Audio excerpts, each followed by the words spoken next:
Les vraies voix Sud Radio, c'est le Top Clic. Et Félix Mathieu est de retour avec nous, avec qui c'est un plaisir aussi de travailler. Après la mise en examen de Patrick Poivre d'Arvor, ses détracteurs ressortent une archive de son journal télévisé. PPDA accusé par au moins une quarantaine de femmes de viol, d'agression ou harcèlement sexuel. Il fait l'objet d'une première mise en examen, donc information judiciaire ouverte après une plainte de l'autrice Florence Porcel. Première mise en examen pour l'ancien présentateur vedette du journal télévisé de TF1, aujourd'hui âgé de 76 ans. Plusieurs femmes qui l'accusent ont dans la foulée salué la décision des juges d'instruction.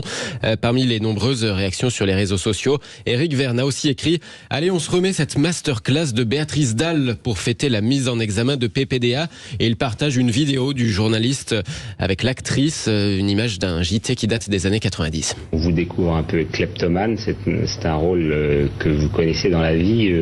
Qu'est-ce qui a inspiré le premier ? C'était l'idée de départ ou c'est pendant que vous tourniez que tout d'un coup vous avez eu Non, c'est des choses qu'on s'est parlé avec Claude Lelouch.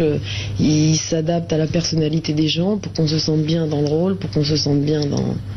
Qu'est-ce que vous voulez me faire dire là, au lieu d'essayer de tourner autour du pot? Dites franchement ce que vous regrettez d'avoir violé de Mike Tyson. Non, pas du tout, c'était très agréable. D'avoir volé ses bijoux. Et vous, est-ce que vous regrettez certaines lettres que vous m'avez envoyées, que jamais je vous en aurais parlé si vous m'aviez pas posé cette question, alors qu'on vous avait demandé avant de vous taire? Donc vous n'avez pas de parole. Je n'aime pas me taire, et d'abord vous ne me l'avez pas demandé. Oui, mais on l'avait demandé avant.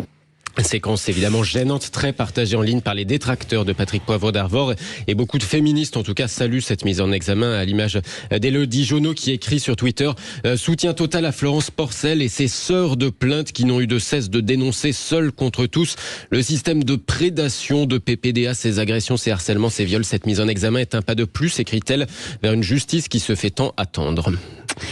Autre sujet, Philippe.